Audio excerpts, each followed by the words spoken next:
له بالهدى ودين الحق ليظهره على الدين كله وكفى بالله شهيدا أشهد أن لا إله إلا الله وحده لا شريك له وأشهد أن محمدا عبده ورسوله لا نبي بعده اللهم صل على سيدنا Muhammad amma ba'd. Bapak-bapak, ibu-ibu, jamaah salat maghrib yang dimuliakan Allah Subhanahu wa taala.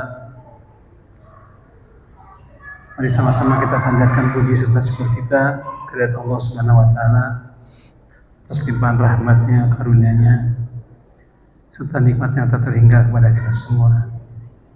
Pertama nikmat iman Islam, nikmat masih diberikan sehat walafiat dan masih diberikan umur panjang sehingga kita masih diberikan kesempatan untuk bisa mengisi hidup dan kehidupan kita dengan amal soleh, dengan beribadah kepada Allah Subhanahu wa taala.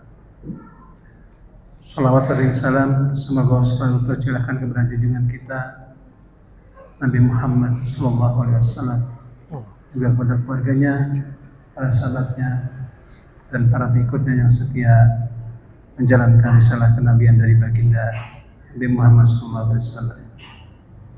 Hadirin jamaah yang dimuliakan Allah Subhanahu wa taala, alhamdulillah pada Jumat malam ini kita akan melanjutkan kajian kitab yang pada malam hari ini kitab yang akan dibahas yaitu kitab Al-Hikam, dan alhamdulillah juga Pak Ustaz Abdian telah hadir.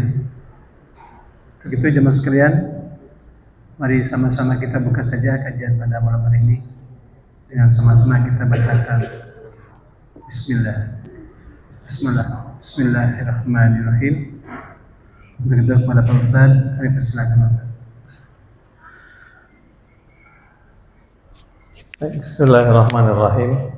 Assalamualaikum warahmatullahi wabarakatuh.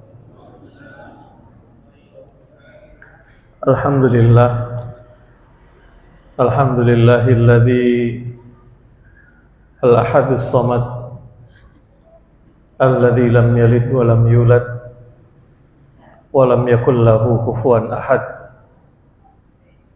Asyhadu an la ilaha illallah alladzi la yukhliful mi'ad wa asyhadu anna Muhammadan abduhu wa rasuluh khairul ibad. Allahumma salli ala sayyidina Muhammad wa ala alihi wa sahbihi al-mu'tamad wa man tabi'ahum ila yaumil mi'ad. Amma ba'du. Qala Allah ta'ala fi kitabihil karim, a'udzu billahi minasyaitonir rajim. Bismillahirrahmanirrahim.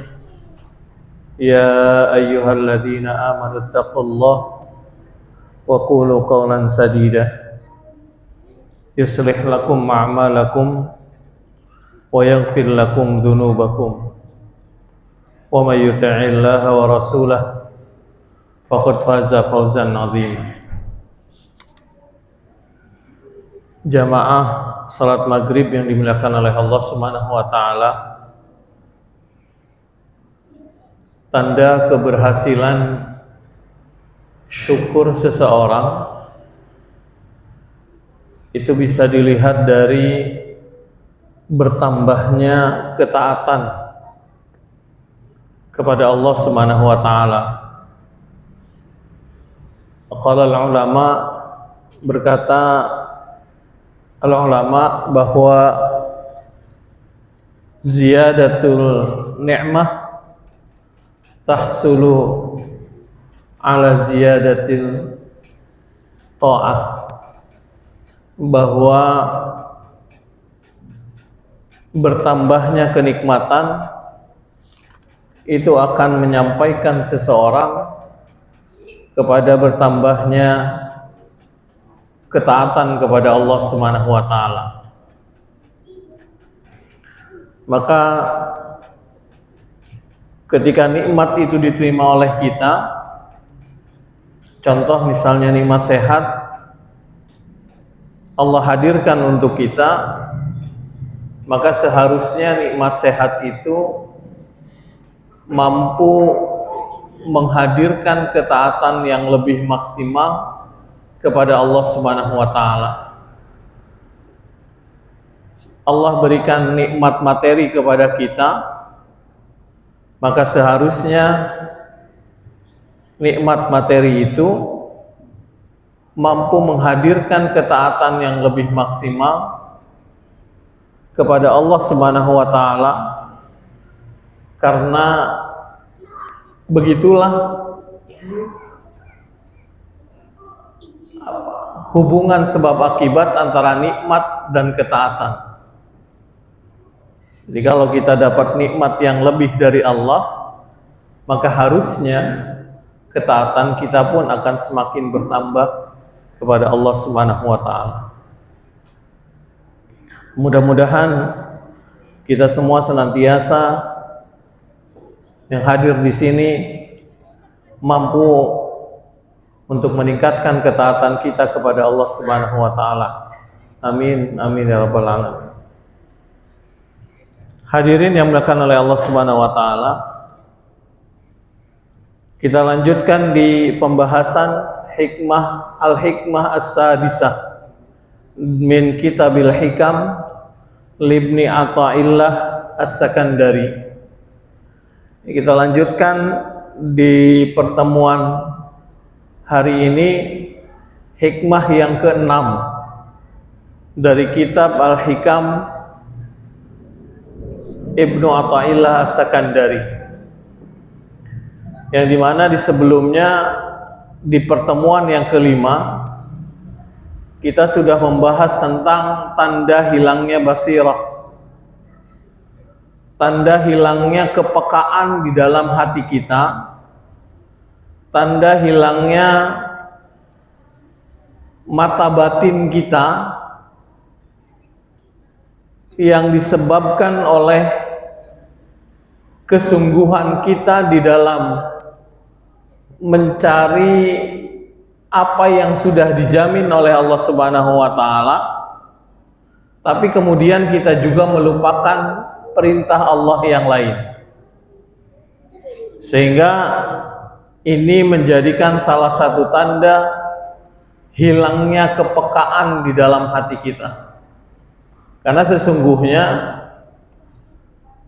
kepekaan yang ada di dalam hati itu sesungguhnya adalah anugerah yang Allah berikan kepada setiap hamba. Maka bahasanya di dalam Al-Quran Allah menyampaikan, in tattaqullaha yaj'al lakum furqana. Kata Allah, jika kalian bertakwa kepada Allah Subhanahu wa taala, maka Allah akan menjadikan kalian memiliki anugerah dari Allah. Apa anugerahnya? Yaitu kepekaan hati. Kepekaan hati untuk bisa membedakan, furqan itu membedakan, untuk bisa membedakan antara hak dan yang batil, untuk bisa membedakan antara yang salah dan benar, untuk bisa membedakan antara yang baik dan buruk. Dan rasa-rasanya anugerah ini pada saat ini menjadi sesuatu yang utama. Kenapa? Karena banyak di antara kita saat kondisinya sekarang itu mereka tidak bisa lagi membedakan mana yang hak dan batil, mana yang benar dan salah, mana yang buruk dan baik, yang akhirnya kemudian bercampur. Maka anugerah dari Allah Subhanahu wa taala berupa kepekaan hati agar kita bisa membedakan mana yang hak dan yang batil. Itu adalah anugerah yang Allah berikan kepada setiap hamba-hambanya yang mampu mereka berijtihad di dalam aktivitas kehidupannya, tapi dia juga tidak melupakan perintah-perintah Allah Subhanahu wa taala. Itu di pertemuan yang kelima. Di hal hikmah as-sadisah, di hikmah yang ke-6, dijelaskan tentang doa dan ijabah, tentang doa dan pengabulannya. Qala al-musannif Ibnu Athaillah rahimahullah wa nafa'ana bi'ilmi. Berkata penulis dan pengarang buku ini adalah Ibnu Athaillah rahimahullah. Semoga ilmunya bermanfaat untuk kita semuanya. Al-hikmah as-sadisah, hikmah yang keenam. La yakun ta'akhur amadil ata'i ma'al ilhahi fid du'ai mujiban liya'sikah. Kata Ibnu Athaillah, la yakun, janganlah atau jangan sampai ta'akhuru amadil ata'i, keterlambatan atau diakhirkannya waktu pengabulan doa-doamu ma'al ilhai, yang dilakukan dengan sungguh-sungguh, yang dilakukan dengan serius, mujiban liya'sika, menyebabkan engkau menjadi putus asa. Kemudian ditambahkan lagi, fahuwa dominalakal ijabah fima yakhtaruhu laka la fima takhtaru li nafsik. Sebab kata fahuwa dominalaka, sebab Allah Subhanahu wa taala sudah menjamin bagimu sebuah pengabulan doa. Fima yakhtaruhu laka la fima takhtaru li nafsika, terhadap perkara-perkara yang memang dipilihkan oleh Allah Subhanahu wa taala, bukan terhadap apa yang dipilihkan olehmu. Wa fil waqtil ladzi yuridu la fil waqtil ladzi turidu, dan di waktu yang memang Allah pilihkan, bukan di waktu yang engkau tentukan. Hadirin yang dimuliakan oleh Allah Subhanahu wa taala, di hikmah yang keenam ini Ibnu Athaillah ingin menyadarkan kita tentang doa yang sering kita lantunkan kepada Allah Subhanahu wa taala, bahwa doa itu adalah perintah Allah, sebagaimana firman Allah Subhanahu wa taala di dalam surat Al-Mu'min ayat ke-60, wa qala rabbukum ud'uni astajib lakum. Dan Allah berkata bahwa ud'uni astajib lakum, berdoalah kepadaku maka aku akan mengabulkan doa-doa kalian. Ini adalah sebuah anjuran dari Allah Subhanahu wa taala. Selain sebuah anjuran, doa itu juga merupakan ibadah. Sesuai dengan sabda Rasulullah sallallahu alaihi wasallam, ad-du'a wal ibadah, bahwa doa itu adalah ibadah. Jadi ketika kita berdoa kepada Allah Subhanahu wa taala, maka sesungguhnya kita sedang melakukan ibadah. Jadi doa itu merupakan bagian dari rangkaian ibadah. Kemudian doa juga itu merupakan sebuah komitmen dari seorang hamba kepada Tuhannya, kepada Allah Subhanahu wa taala. Kenapa dinamakan komitmen? Karena ini sudah diulang-ulang oleh kita setiap hari. Di dalam salat kita, setiap hari kita sering membacakan surat Al-Fatihah, yang dimana di dalamnya ada komitmen yang kita sampaikan kepada Allah. Komitmen itu ada di ayat iyyaka na'budu wa iyyaka nasta'in. Kepadamu kami menyembah dan kepadamu kami meminta pertolongan. Iyyaka nasta'in ini, meminta pertolongan kepada Allah ini, tentu salah satu caranya adalah dengan berdoa. Maka doa ini adalah komitmen kita kepada Allah Subhanahu wa taala yang kita lantunkan setiap hari. Kita ucapkan setiap hari. Kalau sudah kita lakukan setiap hari, kita sudah ucapkan setiap hari di dalam sholat kita, bahkan bukan hanya sekali, dua kali, lebih dari 3 kali, harusnya komitmen ini sudah menghujam di dalam hati kita. Dan kita sudah yakin tidak akan ada lagi yang bisa memberikan pertolongan kecuali hanya Allah. Nah, kalau kita sudah berkomitmen bahwa Allah yang memberikan pertolongan, kita berdoa kepada Allah Subhanahu wa taala, pertolongan itu pasti datangnya dari Allah, maka tidak akan ada lagi yang lain yang bisa menolong kecuali hanya Allah Subhanahu wa taala. Sebanyak apapun makhluk ingin menolong kita, tapi kalau Allah tidak ridho, tidak akan mampu menolong. Maka satu-satunya penolong yang terbaik adalah Allah Subhanahu wa taala. Iya, karena selain kita meminta pertolongan kepada Allah Subhanahu wa taala. Itu adalah komitmen.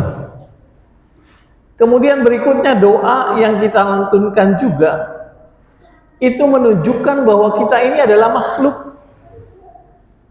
Kita ini adalah makhluk yang lemah, makhluk yang hina, makhluk yang membutuhkan, kita butuh terhadap Tuhan, terhadap Allah Subhanahu wa taala.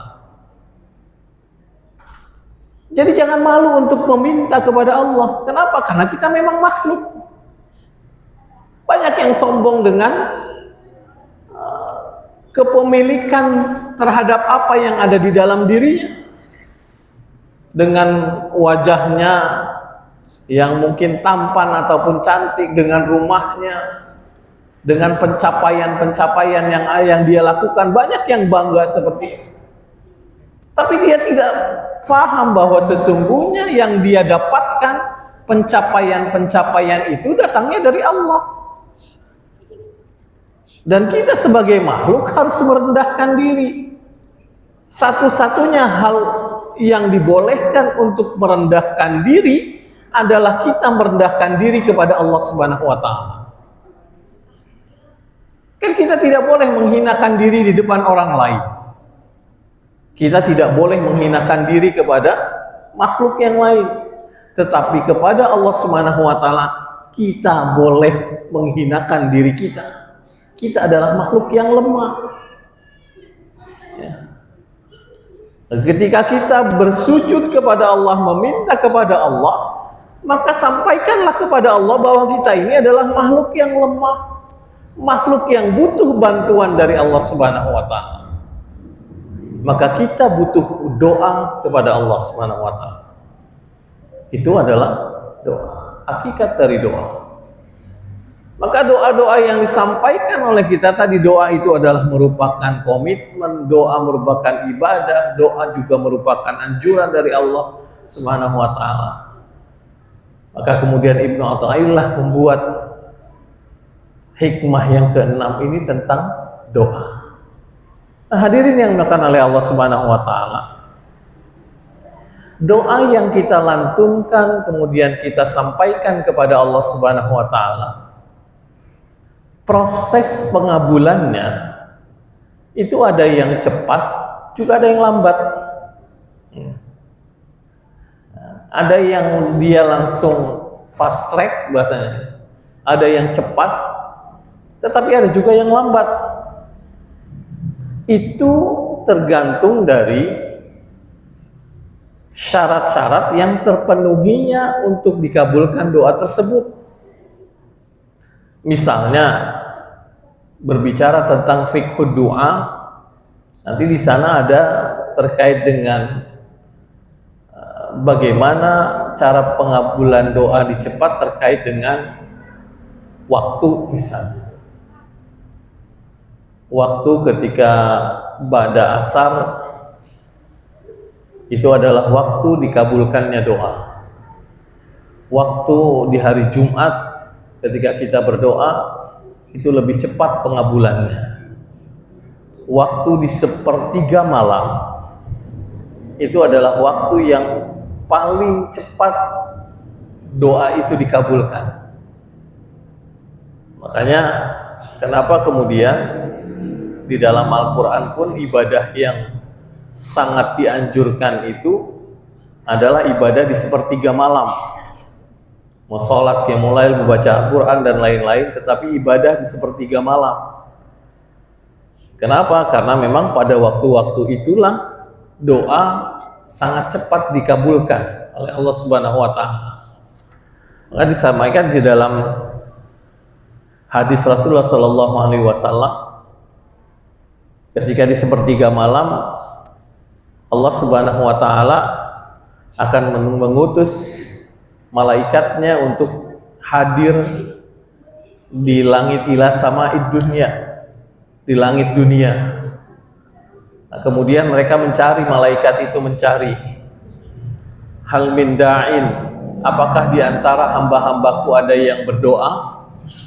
Maka kemudian fastajib lahu, maka kemudian kabulkanlah doa-doanya dan permintaannya. Kemudian dicari juga hal min mustaghfirin, apakah di antara hamba-hambaku ada yang meminta ampun? Faghfirlah, maka ampunilah. Allah akan memberikan pengampunan kepadanya. Lalu kemudian hal min sa'ilin, apakah di antara hamba-hambaku ada yang meminta? Fa'tiyalahu, maka aku akan memberikan apapun baginya. Nah, ini doa di sepertiga malam. Kalau kita lakukan, Allah akan mencari siapa yang meminta, maka aku akan berikan, kata Allah Subhanahu wa Ta'ala. Dan memang ketika doa itu dilantunkan di malam hari, di sepertiga malam, akan berbeda dengan kalau kita lakukan doa itu di siang hari. Jelas perbandingannya akan berbeda. Kenapa berbeda? Karena fokus untuk melakukan komunikasi dengan Allah di siang hari dengan di malam hari itu akan berbeda. Nah, kalau di malam hari orang sedang terlelap tidur, tidak akan ada gangguan-gangguan yang mengganggu doa-doa kita, komunikasi kita dengan Allah. Tetapi kalau di siang hari ketika kita melakukan doa pada zuhur ataupun misalnya di jam 2, 11, 12, itu pasti akan ada banyak gangguan. Termasuk mungkin gangguan-gangguan di dalam pikiran kita terkait dengan masalah duniawi kita. Tetapi ketika itu dilakukan di sepertiga malam, maka gangguan-gangguan itu akan semakin diminimalisir, sehingga tidak akan ada timbul-timbul gangguan. Komunikasi kita berjalan lancar dengan Allah, maka Allah akan memberikan apa yang kita minta kepada Allah Subhanahu wa Ta'ala. Itu terkait dengan waktu. Tapi ada juga yang terkait dengan tempat. Tempat-tempat itu misalnya terkait dengan tempat yang dimana cepat dikabulkan doa. Misalnya di Masjidil Haram, atau di Masjidil Aqsa, atau di Raudhah. Itu adalah tempat-tempat di mana dikabulkannya doa. Nah, ini berbicara tentang fiqh doa. Kalau kita mau dipercepat pengabulan doa-doa kita. Tetapi juga ada terkait dengan kondisi atau keadaan. Ya, kondisi atau keadaan di mana kalau kita berdoa dengan adab dan etika, maka akan ada cepat pengabulan doa. Itu syarat-syaratnya ada yang disebutkan, dan inilah yang kemudian kita berbicara tentang fiqh doa, fikih doa. Ya. Tetapi kita tidak akan membahas itu. Yang akan kita bahas adalah bagaimana yang digambarkan oleh Ibnu Athaillah Sakandari terkait dengan mereka-mereka yang pengabulan doanya diakhirkan atau dilambatkan. Ini hadirin yang dimuliakan oleh Allah Subhanahu wa Ta'ala. Contoh dari doa yang cepat dikabulkan adalah salah seorang sahabat Rasulullah Sallallahu Alaihi Wasallam, Sa'ad bin Abi Waqqas. Beliau adalah sahabat Rasul yang doanya cepat dikabulkan. Jadi kalau beliau berdoa, bisa jadi saat itu juga dikabulkan. Ya ini pengaruh dari si pendoa.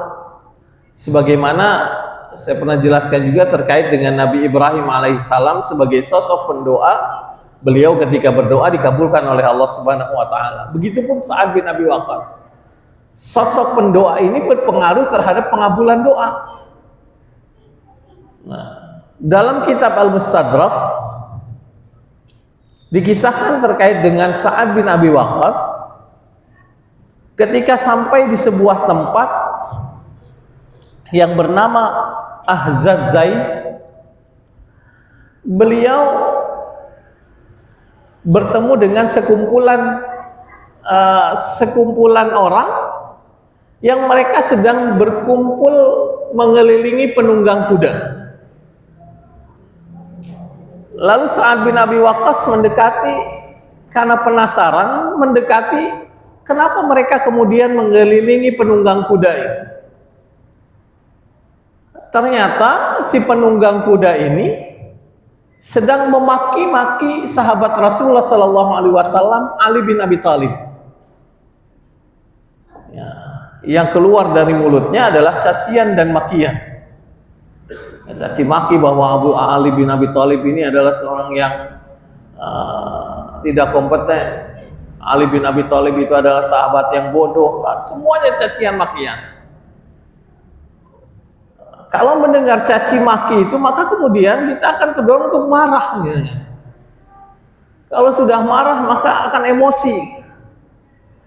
Tapi Sa'ad bin Abi Waqqas ketika mendengar si penunggang kuda ini mencaci maki Ali bin Abi Thalib yang notabene itu adalah menantunya Rasulullah Sallallahu Alaihi Wasallam, maka kemudian beliau hanya berdoa, ya, berdoa kepada Allah Subhanahu wa taala. Doanya adalah semoga Allah membalas apa yang dikeluarkan dari mulutnya. Dari cacian makian ini Allah balas dengan yang setimpal. Baru saja Sa'ad bin Abi Waqqas itu pergi sebentar, tiba-tiba si penunggang kuda ini tersungkur, terlempar dari kudanya, dia membentur, kemudian membentur sebuah batu, akhirnya tewas, wafat. Itu doa yang dilantunkan oleh Sa'ad bin Abi Waqqas. Makanya ketika para sahabat Rasulullah Sallallahu Alaihi Wasallam yang lain ketika bertemu dengan Sa'ad bin Abi Waqqas, mereka sedang berkumpul, Sa'ad bin Abi Waqqas datang. Kemudian bertanya Sa'ad bin Waqqas, apa yang sedang engkau diskusikan? Maka mereka kemudian saling berbisik-bisik bahwa kita tidak mendiskusikan apapun. Maka Sa'ad bin Abi Waqqas kemudian bertanya, kalau begitu saya berdoa saja kepada Allah terhadap apa yang kalian diskusikan. Semua sahabat langsung kabur, mereka meminta Sa'ad bin Waqqas, sudah cukup, tidak usah berdoa. Kenapa? Karena mereka khawatir doanya Sa'ad bin Abi Waqqas akan dikabulkan pada saat itu juga. Ya, itu doanya yang dikabulkan, cepat pengabulannya. Dan masih banyak lagi nabi-nabi yang lain, termasuk Nabi Ibrahim alaihissalam, yang ketika berdoa langsung dikabulkan oleh Allah Subhanahu wa taala. Tetapi ada juga yang pengabulan doanya tidak pada saat itu. Pengabulan doanya bisa jadi dilambatkan oleh Allah Subhanahu wa taala, sebagaimana Nabi Musa dan Nabi Harun. Musa dan Harun itu di dalam Quran surat Yunus ayat 89, mereka berdoa meminta kebinasaan Firaun. Menurut sebuah riwayat, ketika menjelaskan tentang tafsir ayat surat Yunus ayat 89 ini, itu disampaikan bahwa ternyata doanya Nabi Musa yang disampaikan kepada Allah untuk kebinasaan Firaun baru dikabulkan setelah 40 tahun. Setelah 40 tahun baru dikabulkan oleh Allah. Firaun binasa bersama bala tentaranya.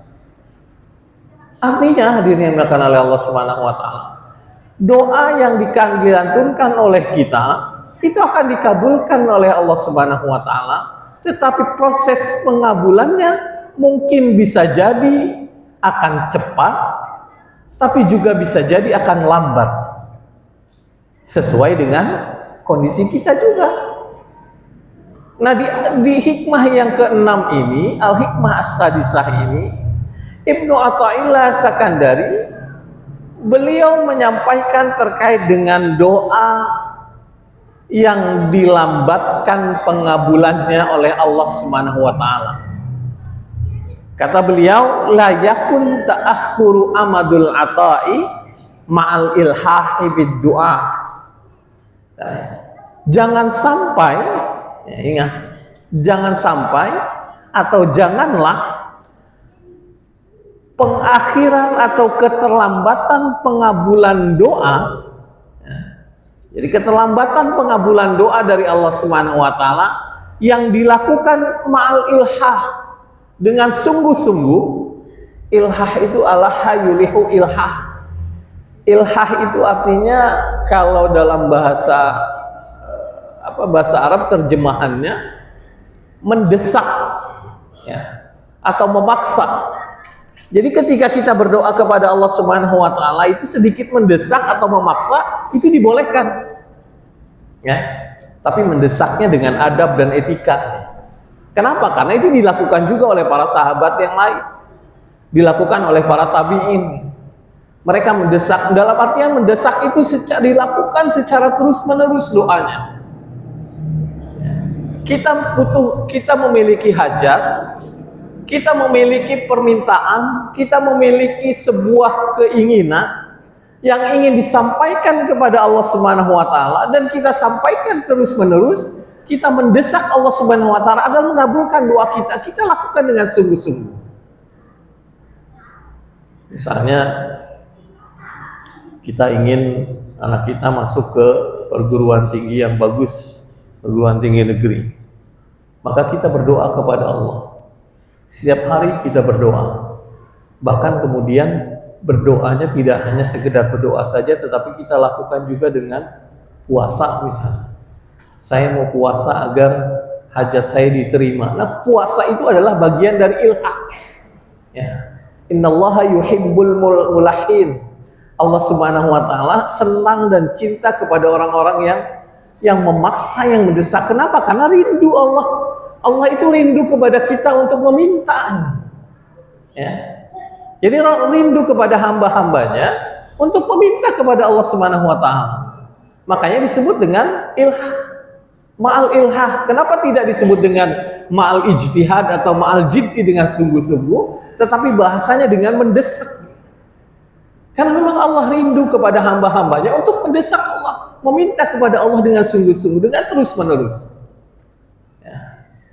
Jadi doa yang dilakukan dengan mendesak kepada Allah secara terus-menerus, mendesak agar dikabulkan. Nah, kita sudah melakukan doa dengan penuh pengharapan secara terus-menerus, bahkan kemudian kita mendesak Allah agar doa dikabulkan, tetapi ternyata ada proses yang diakhirkan oleh Allah Subhanahu wa taala, itu kemudian mujiban liyaksika, jangan sampai itu menyebabkan engkau putus asa. Jadi kan banyak orang yang ketika berdoa, hari ini sudah berdoa, besok berdoa, seminggu berdoa, sebulan berdoa, sudah capek, putus asa dia dari rahmat Allah Subhanahu wa taala. Saya berdoa tiap hari tapi nggak dikabulkan, putus asa dari rahmat Allah. Padahal disampaikan oleh Ibnu Athaillah Sakandari di sini, berdoa yang dilakukan dengan ilhah itu dibolehkan dengan sungguh-sungguh, dan jangan sampai ketika kita sudah berdoa itu malah menyebabkan kita menjadi putus asa. Kita menyalahkan Allah yang tidak mengabulkan doa-doa kita. Bahkan di sini kemudian disampaikan oleh Ibnu Athaillah, fahuwa dhamina laka al-ijabah. Dan dia, Allah Subhanahu wa taala, sudah menjamin bagi kalian pengabulan doa. Itu sudah dijamin. Pengabulan doa itu sudah dijamin oleh Allah Subhanahu wa taala. Ya. Jadi bukan kemudian Allah Subhanahu wa taala tidak mengabulkan doa kita, tetapi dikabulkan semuanya oleh Allah Subhanahu wa taala asal tadi dilakukan dengan benar. Dilakukan tadi kalau kita berbicara tentang fikih doanya, perhatikan. Fahuwa dhuminalaka al-ijabah, bahwa Allah Subhanahu wa taala sudah menjamin. Bahkan di dalam Al-Qur'an, wa qala rabbukum ud'uni astajib lakum. Kata Allah Subhanahu wa taala, berdoalah kepadaku, aku akan mengabulkan. Allah tidak menyandingkan kata fa, tidak menyandingkan kata wa setelah ud'uni fa astajib, tidak menyambungkan kata ud'uni wa astajib lakum, tidak sandingkan kata fa dan wa. Untuk apa fungsinya?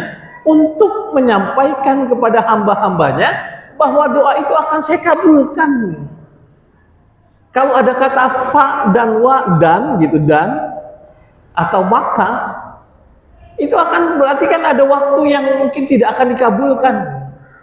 Ya. Tetapi ini Allah bahasanya di dalam Al-Quran, ud'uni astajib lakum, doa minta kepada saya maka saya akan kabulkan. Astajib lakum, saya akan kabulkan semuanya permintaan kalian. Tetapi harus diingat bahwa ketika doa-doa itu tidak dikabulkan oleh pengabulannya, yang doa yang kita lantunkan kepada Allah Subhanahu wa taala itu bisa jadi ditunda oleh Allah Subhanahu wa taala.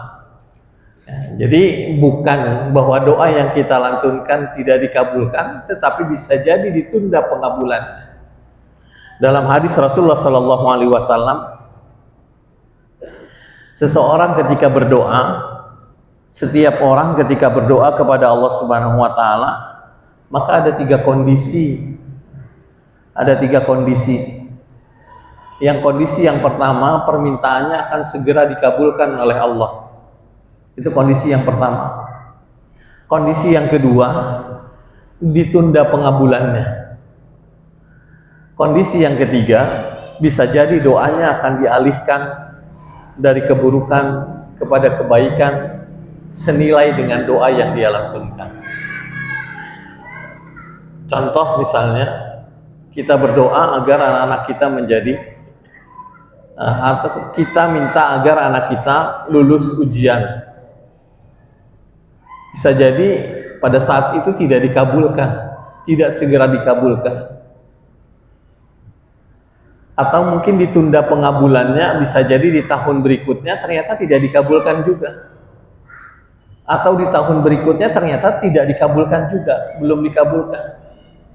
Ternyata pengabulannya Allah alihkan untuk sesuatu yang lain, yang nilainya bahkan bisa jadi lebih baik dari doa kita. Kita minta lulus anak ini ujian, tapi ternyata Allah kabulkannya, anak kita justru menjadi lebih saleh tanpa kemudian harus masuk ke perguruan tinggi negeri yang kita inginkan. Itu pengabulannya. Jadi jangan kemudian memikirkan pengabulannya itu dikabulkan oleh Allah Subhanahu wa taala, akan dikabulkan dalam bentuk yang sesuai yang kita inginkan. Kenapa? Karena Ibnu Athaillah juga mengingatkan setelah itu di dalam hikmah ini, fima yakhtaruhu laka la fima takhtaru li nafsika, bahwa pengabulan dari Allah Subhanahu wa taala itu sesuai dengan apa yang dipilihkan oleh Allah, bukan yang dipilihkan oleh dirimu.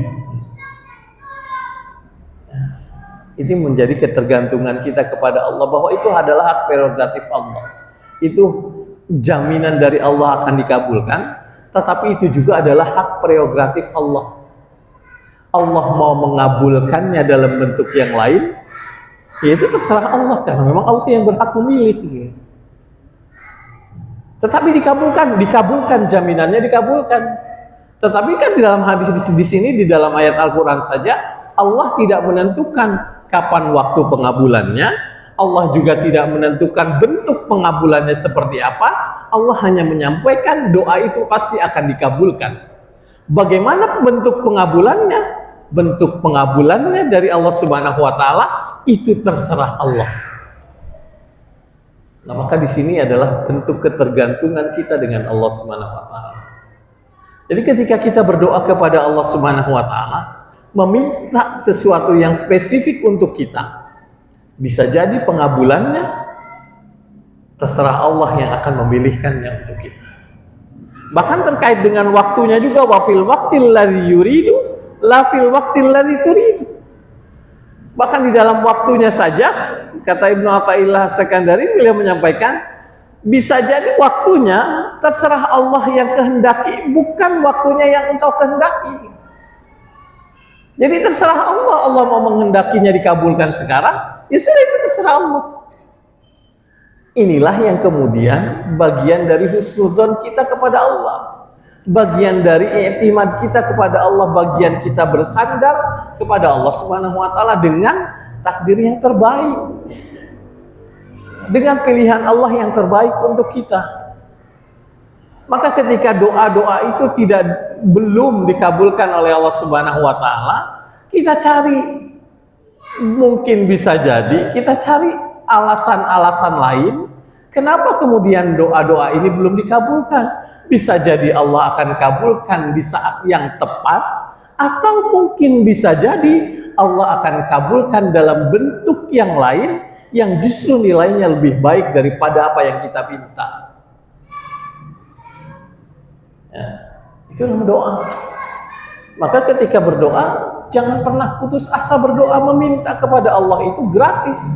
Silahkan meminta sebanyak-banyaknya.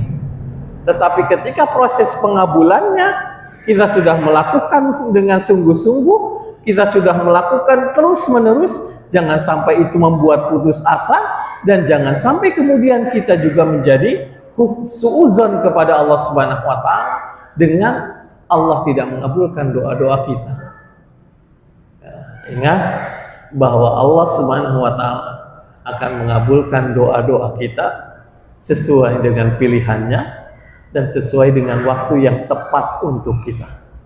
Makanya itu diingatkan oleh Ibnu Athaillah As-Sakandari di Al-Hikmah As-Sadisah, bahwa pilihan Allah adalah pilihan yang terbaik.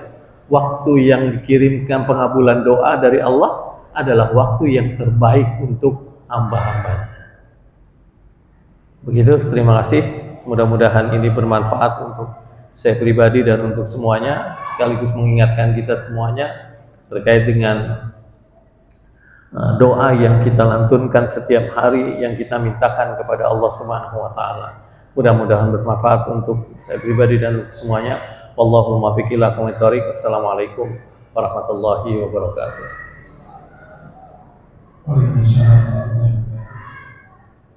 Terima kasih Pak Ustaz sudah materinya. Yang dalam ini memasuki tema yang ke-6. Mungkin beberapa yang itu ada hadis yang tanyakan.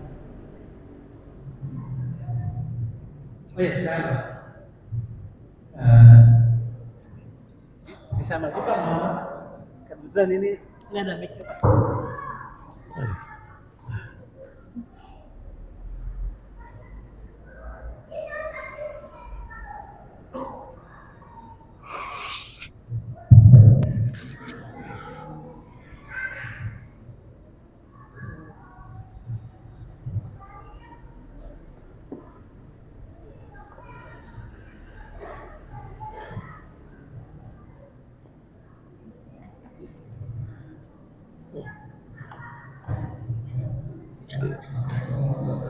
Waalaikumsalam warahmatullahi wabarakatuh.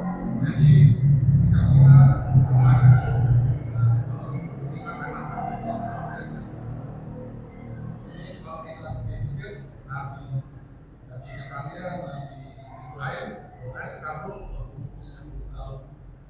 Jadi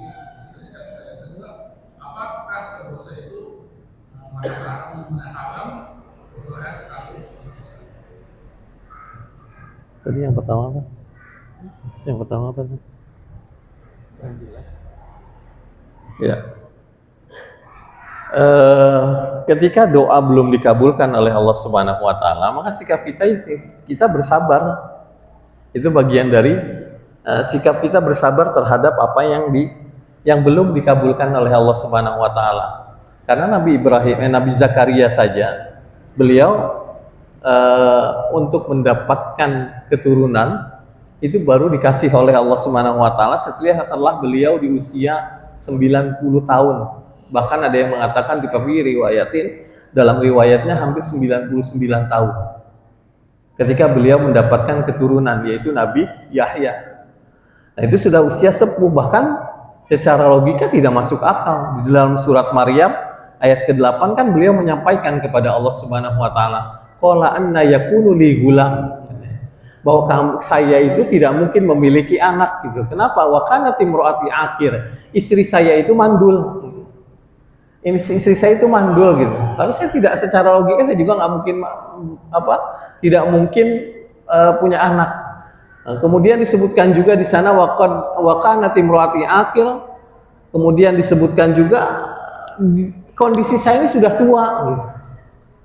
Tapi dia tidak berhenti berdoa.